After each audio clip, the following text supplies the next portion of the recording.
Hey guys, Dan World with Mr. Grey, Dan Dalf the Grey. Just a quick one. So a video popped up on YouTube literally about an hour ago from Jason Hawes. Now, before we go further, I have no issues with Jason Hawes whatsoever. I'm not going to get into the stuff with his daughter. That's been covered many times. And I am a skeptic. I'm an open skeptic. I am open to the possibility of everything and everyone. But I do tend to follow the laws of science and scientific research and scientific discoveries. When I cover the paranormal, and the majority of debunking, don't really do it that much these days, but to do with videos on YouTube showing the bullshittery and bollocks and just showing the fraudulent stuff that goes on in the YouTube paranormal field. It's everywhere. Jason Hawes, because the title caught my eye. It definitely caught my eye. Paranormal is real. That's the title of his video. And it's going to be the title of my video. Is that clickbait? Possibly. He goes over a couple of things. Some of them are quite interesting. Some of them, I think, is reaching a bit. So we're going to cover that. And yeah, go from there. All right. And this is going to get a little technical and deep dive. And I want to do that because I get emails all the time. And most of the emails are people looking for help, whether it's paranormal or not. We're going to their location, free of fee, not charging anything, to try to figure out what's happening and empower them, give them the knowledge. I received an email back in September, and it's not a complaint about the email. Maybe the way it's written, but to each their own. Anyways, and I want to show it to you. And then I want to get into why I think it'd be easier to prove the paranormal exists than to prove it doesn't exist. Now that is an extremely bold statement to say that it's easier to prove that the paranormal exists. He goes over some points, which I do have some counterpoints to them, but that is a bold statement. And I want your thoughts on this. So I'm going to give show my the thoughts, email. Chase? I apologize ahead of time for just one word that this person wrote, but I should apologize just for the email because, I mean, it's just not a good email. But anyways, so this person went by Soupy Ankles. So whatever. And it started off with "Stop being phony," sent to me. And they wrote, "Why do you keep playing like ghosts and stuff is real? There isn't no evidence that it's real, so why do what you do? It's all fake. I'm part of a professional skeptic group in Indy, and we disprove all that stuff all the time. It's just people's beliefs in it, and it's fake as, well, you can go from there." This person claims to be part of a skeptical society in, I assume that's Indiana. Now, first of all, if you're gonna ask a paranormal investigator or a believer or whatever, someone about their beliefs, be cool about it. That's the first thing, right? Even though he does respond in a nice way, most people are not going to respond well if you say you're fake as fuck, man. You know, so the skeptic versus the believer, that's the problem right now. Everything should be up for discussion. Everything should absolutely be up for discussion. But in a debate context, you know, if you say you're fake as shit, nobody's going to respond to that. It's the same way in I've seen comments on other channels saying, you know, to these people which have been debunked, 100% debunked, by the way. I've seen comments in those channels saying, don't believe this person commenting because they are friendly with skeptics. As in to say, anything a skeptic says is disregard it. You know? Well, that's a very dumb thing to say, if you ask me. So that kind of email, I mean, you can say what you want. It's the internet at the end of the day. But if you want a good response from anything, be cool about it. Ask nicely, you know, and be cordial. We're all adults here. I always say this. Always speak to someone on the internet. If you want to be taken seriously, I should say. Always speak to someone on the internet the same way you would speak to them in person. Just be cool, that's what I'm saying. But anyway. Now, what I said a minute ago, I stand by. I'm a firm believer. Paranormal is easier to prove it exists than to disprove it exists. Now, let me explain this. And it gets a little confusing, but I think you guys will get the gist of it. So, Let's start off with the paranormal it's fascinated humanity for a century. Well, a lot longer than centuries. Let's go with that. But with countless stories of strange encounters, unexplained phenomena, mysterious forces that challenge the boundaries of our understanding. So while some skeptics dismiss some, not all, but some skeptics dismiss these occurrences as coincidences, hallucinations, misinterpretations, there are compelling reasons to believe that the paranormal is real. And I think that's 100%. First, you can't say it's 100%. Now, when it comes to saying someone's like personal experiences, we're not there to know. But you can count up a lot of it to misinterpretation, misunderstanding of how the world works, forgetfulness, misremembering, possibly hypnagogic state when you wake up. You're just in that wake up state.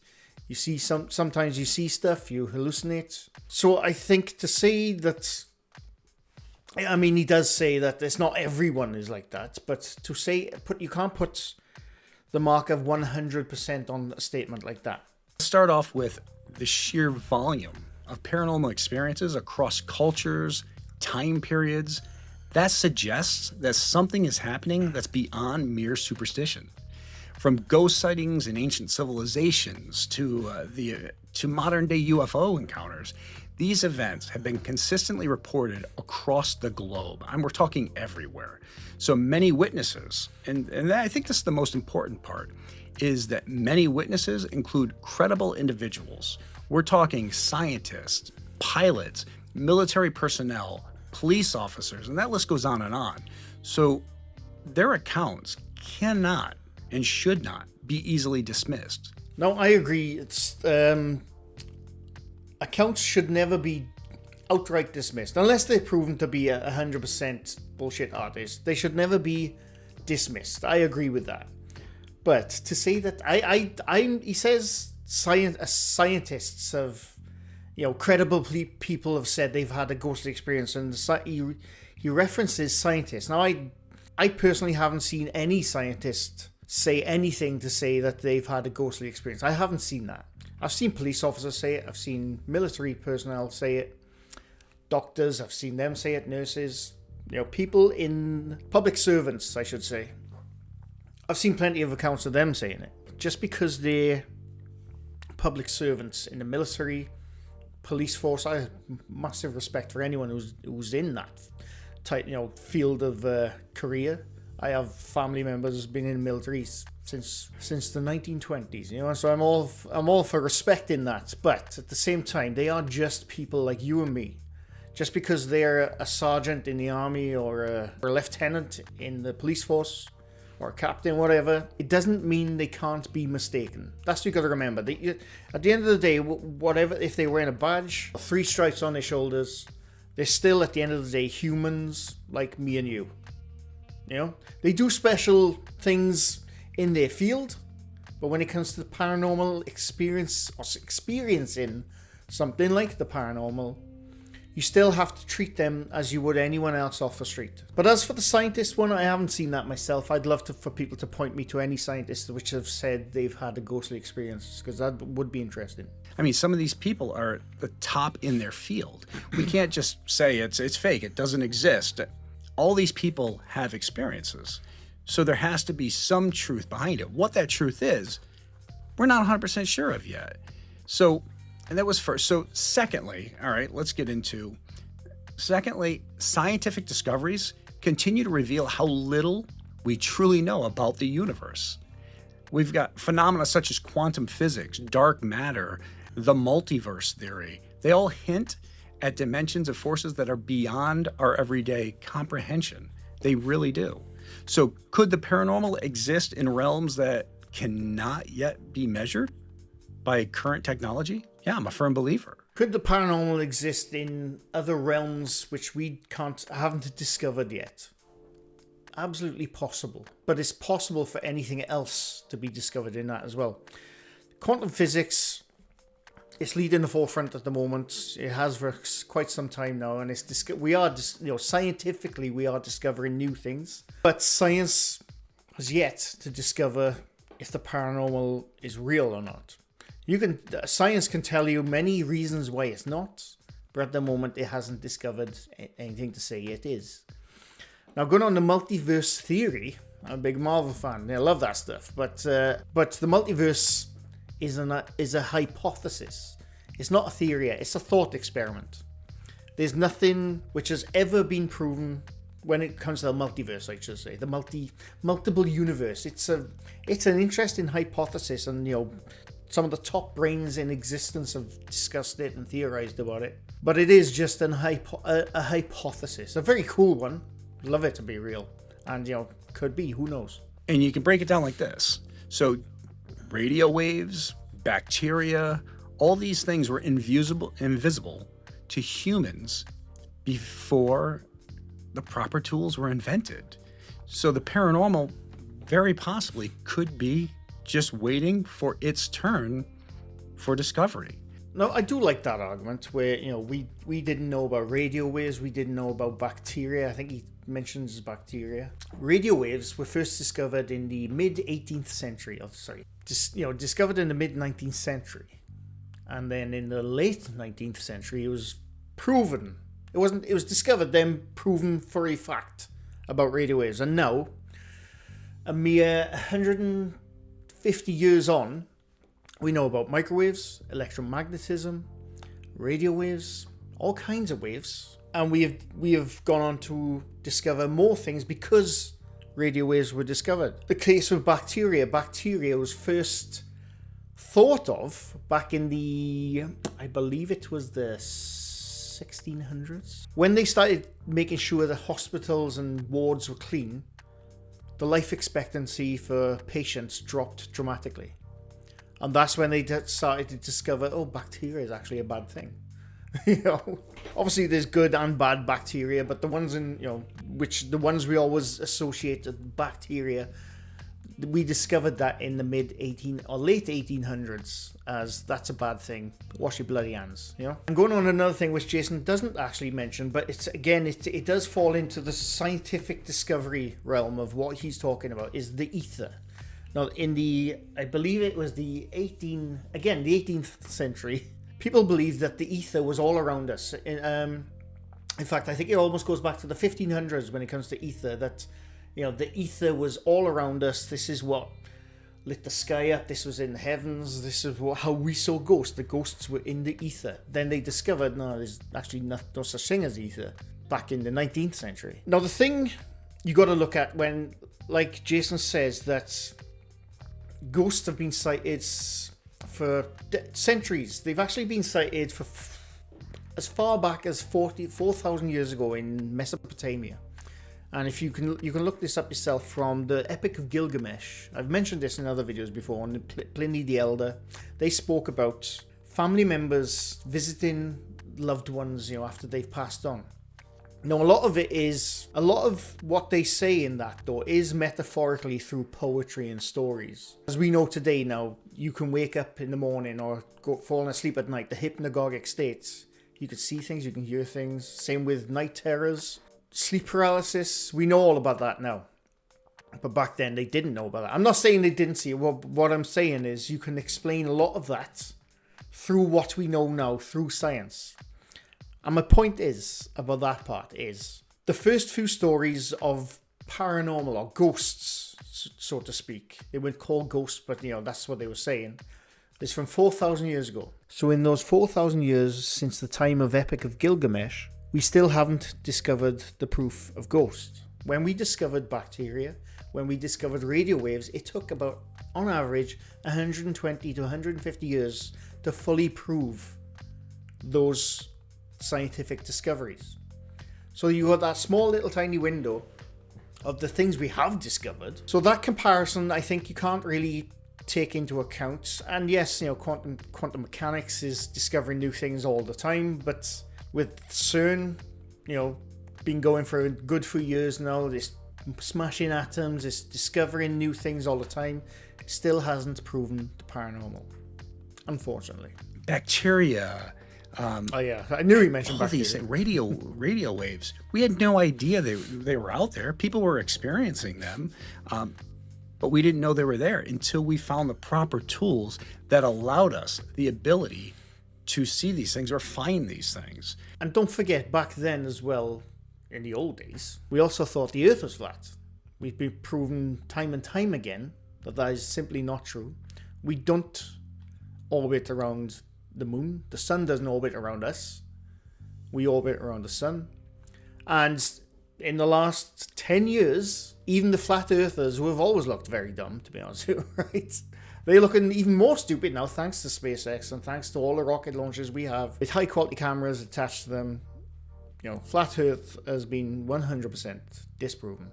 You can disagree with me that, and I know some will, and that's fine. But you know, science is discovering new things all the time. But it's all about time when it comes to discovery. It's like the same with dragons. Dragons has been mentioned for about 5,000 years, again from Mesopotamia to ancient Greece, right up to the 18th century. They were talking about dragons in books, poetry, plays.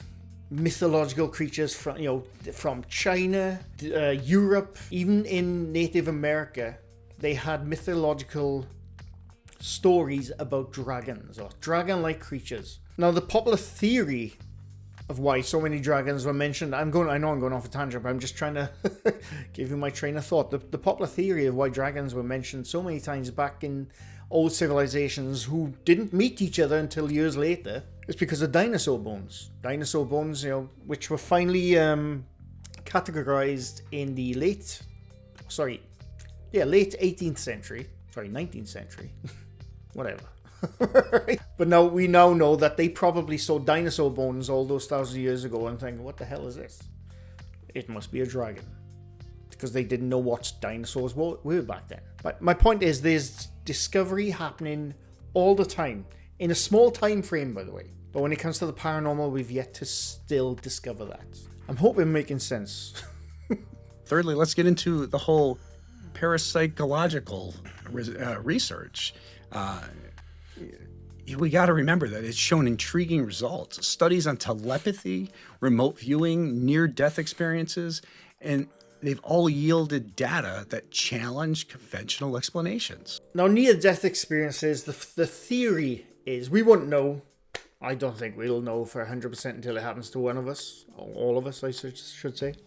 But near-death experiences have been theorized that it's when your body is shutting down, it's your brain pumping all the endorphins into your body, like saying, you're about to go have all this. It's trying to keep you alive, so it's your brain pumping everything it can do, adrenaline, endorphins, hormones, all into your body, and this is the theory of NDEs, why you always see a light or you see loved ones. It's because it's your final moments, which is pretty cool for the brain to do, to be honest with you. That's not proven either way, it's just a theory. But remote viewing has never been proven in any way. I know Majestic 12 tested all that stuff back in the 50s and 60s. Lots of governments have tried telepathy, remote viewing, telekinesis trials. As cool as Stranger Things is, it's never been proven. There's no factual information which has been yielded from those experiments, which Jason says they have. I haven't seen this. Again, I'd love for people to point me to that because that's really interesting. While mainstream science might not fully endorse these fields, they still offer some evidence that's worth considering.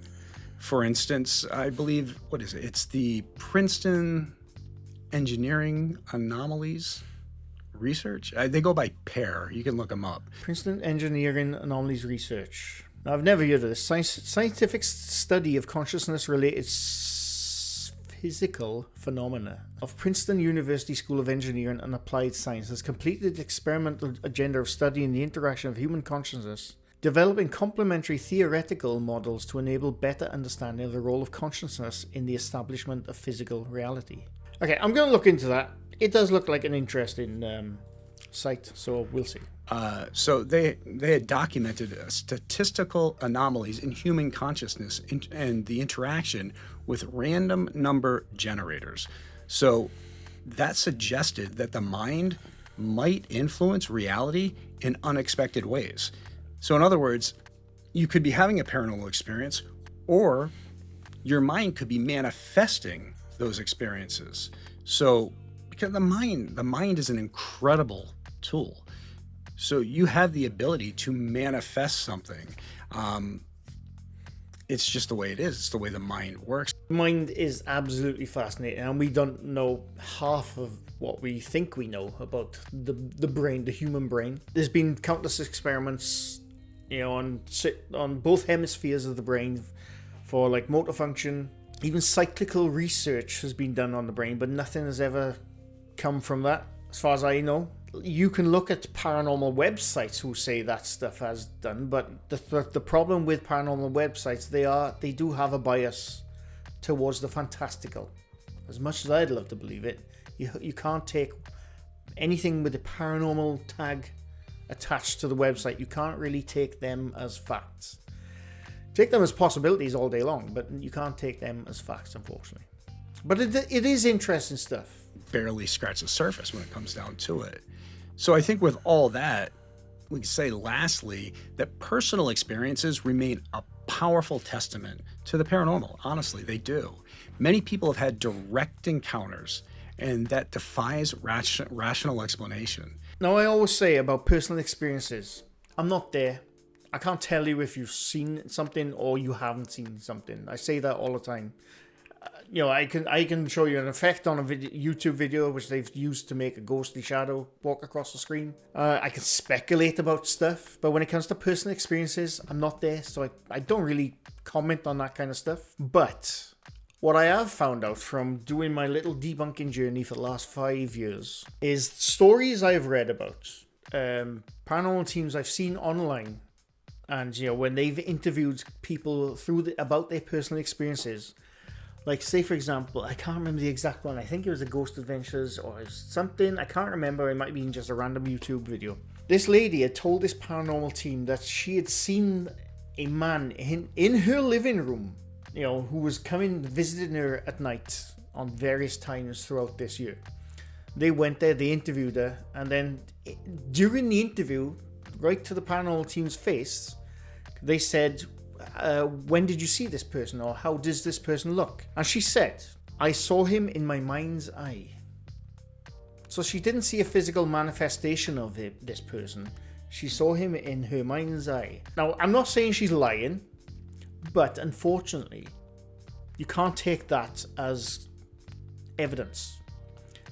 I see things in my head all the time. Thankfully, not while I'm awake, but it's the imagination is a fascinating part of the brain, and again, hallucinating, hypnagogic states are a real thing of the brain. I know I'm getting very scientific now. Again, not dismissing personal experiences, but when you actually speak to someone, not all of them, but when you actually speak to someone about their personal experiences and they start going into detail, that's when that personal experience starts to break down. In my experience, seeing something in your mind's eye is not seeing something with a physical manifestation in front of you.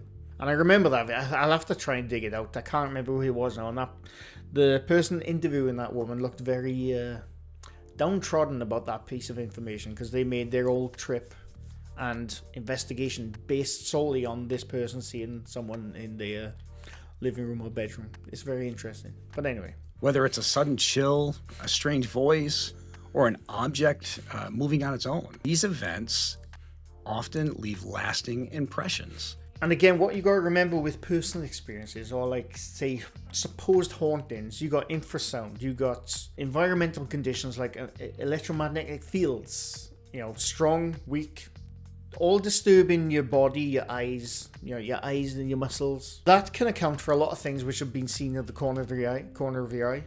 When you're very tired, I've done it when I've been up for bloody hours on end, or like sometimes like two days on end, because I can't sleep. I get that sometimes. I see little flitters of shadows at the corner of my eye. And it's because my eyes are knackered, basically, because I've been up for so long. So infrasound, EMF, electrical outlets, neutrinos, they've all been proven to mess with your head and your vision and your auditory senses as well. I'm not saying that's everything, But you can explain a lot of it away with all those things I just listed. And for those who experienced it, the paranormal is not just a possibility, it's a reality. So in short, I think it comes down to, while the paranormal may not yet fit neatly within scientific framework, the consistent global accounts and cutting-edge theories and in physics and parapsychological research and countless paranormal experiences all point to the conclusion that the paranormal is real. There's so much that we have yet to understand, and the unknown forces behind the paranormal may be a critical part of that mystery.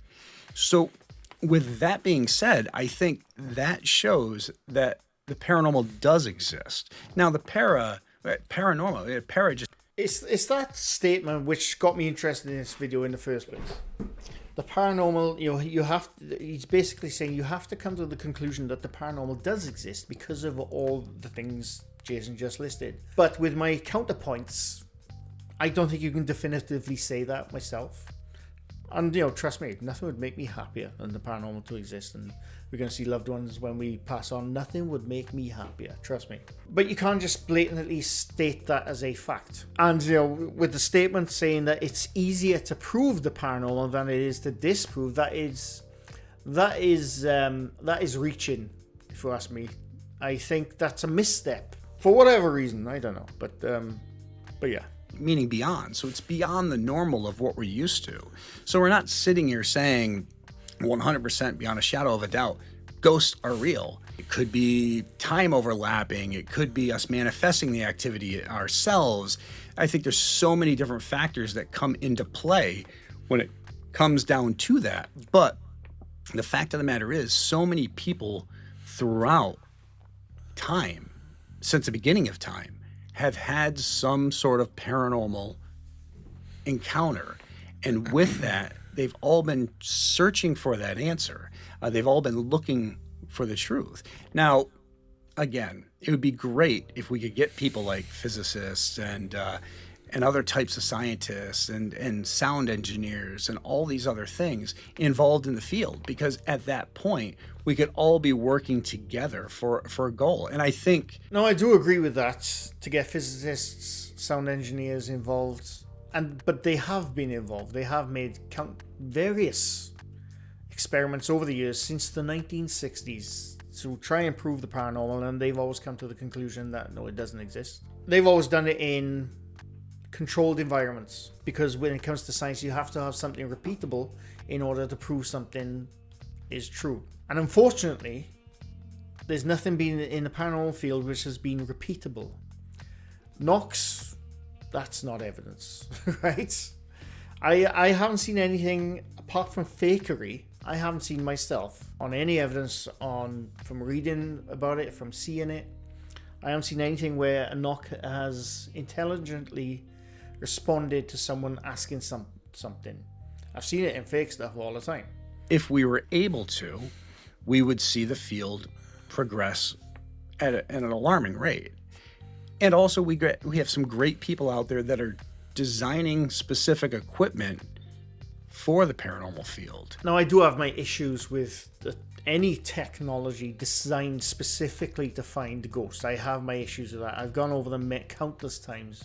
And my first thing I always go to, who decided that's how you find ghosts? And then people come to me with the counter argument and say, well, they haven't decided that's how you find ghosts. They're just trying things out. But then my counter argument to that, which again, I've made videos about, if something's not working, like with EMF detectors, Ovilus, whatever, all the tech you see in the paranormal field, if something is not working, it's not finding ghosts, maybe it doesn't work. It's like inventing airplanes. They tried various things, they didn't work. They stopped trying them until something worked with a new invention.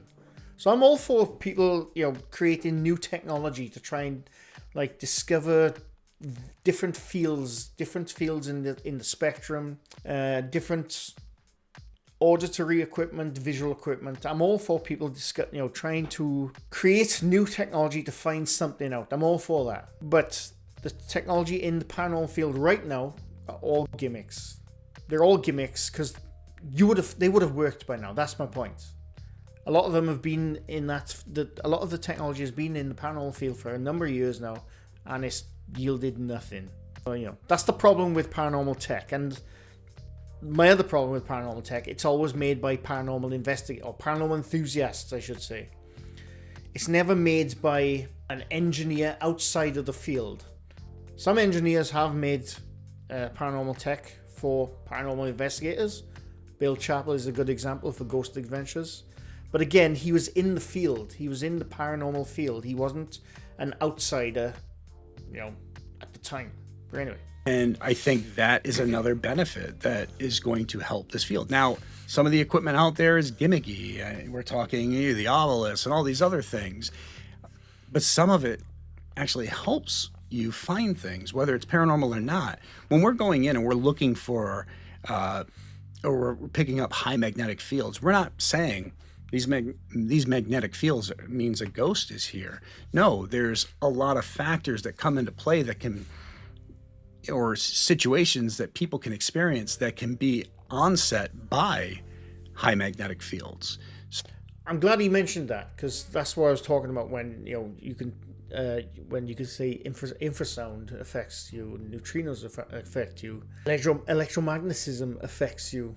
Physically, I'm talking about now. So I'm glad he said that, because that can explain a lot of things. Again, we're going and we're looking for the real cause of what's going on. How are we able to, why is this person experiencing this paranoia, this fear, these hallucinations?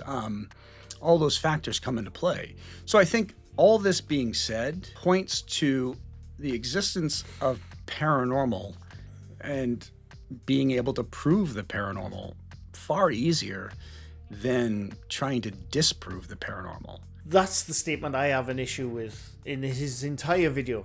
He brings up some excellent points. I'm going to end it here. He brings up some excellent points, and points I do think should be looked into more. But there's a lot of counter arguments you can have with a lot of the statements he says in that video. But the biggest issue I have with that whole statement is the paranormal is easier to prove than it is to disprove. I don't agree with that one bit.